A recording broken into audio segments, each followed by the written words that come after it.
emphasis on it for space. Many publicly preach integrity and transformative change, but privately demand and crave for their own share of the bazaar. Politics is considered an occupation by many rather than a vocation, and many people see public office as, quote, lucky avenues for private enrichment and not necessarily for service. So transactional rather than transformational leadership is the norm. Citizens evaluate the importance of public office held by one of their own by the size of the procurement involved, whether the ministry or the office is juicy or whether it is dry, unquote, the agencies. And many public officials merely play hide and seek games with law enforcement agencies, while the citizens rejoice or mourn, depending on who is being prosecuted. If he or she is from my job, or his or her church or ethnic group, then it must be persecution. But if otherwise, then it must be corrupt. In such an environment, ladies and gentlemen, prosperity and wealth accumulation are largely explained by luck, unquote, rather than enterprise. And some of our religious leaders, I hope Pastor Bayo will forgive me for this, I'm not sure he's part of them, but some of our religious leaders tend to complicate matters. The prosperity preachers promote testimonies about how people, quote, got money that has nothing to do with enterprise or value creation hard work. A friend of mine was once wondering whether we still preach personal responsibility and hard work as embodied in 2 Thessalonians chapter 3, especially verse 10, that says, the one who is unwilling to work shall not eat, end of quote. And many clergy have substituted prayer law for hard work. While we preach against bribery and corruption, those that loot and donate to the house of God receive bountiful blessings. A theory of corruption opines that in a society where corruption is endemic and part of the culture, there is no incentive or reward for honesty. Quote, so what is he trying to prove?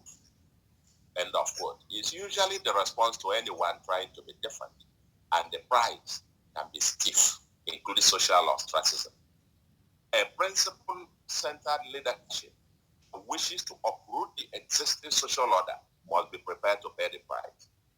This is especially in a democracy where a majority of the voters with totally different ethical values rooted in rent extraction and, quote, stomach infrastructure would decide the leader's fate. Politicians don't have to be president to be leaders, is a point.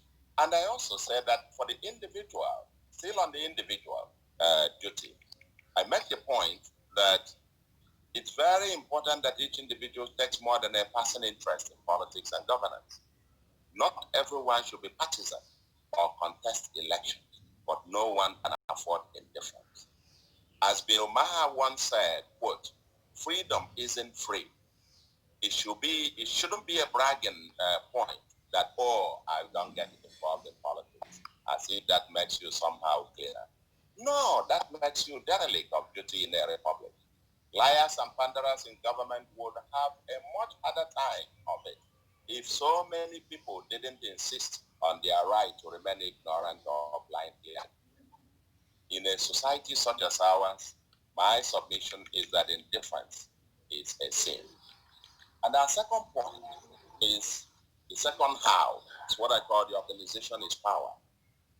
As the saying goes, if you want to go fast, go alone. If you want to go far, go together. With the vacuum created by ideologically hollow political parties, civil society organizations, and in particular the religious organizations, must assume more than casual roles as creators and custodians of social values in governance. But like Caesar's wife, they must be above board and live out the true essence of the change they preach. Most Nigerian leaders profess either Christianity or Islam, and so are, quote, followers of one priest or imam. If the religious leaders are seen to be co-opted into the rentier circles, then the road to a new social order will be long and tortuous. The importance of organizations and citizens' resistance for a new social order cannot be overemphasized, dear friend. There are hundreds of laws in the books of most countries for ethical values. Whether and how they are implemented depend on the activism of the citizens.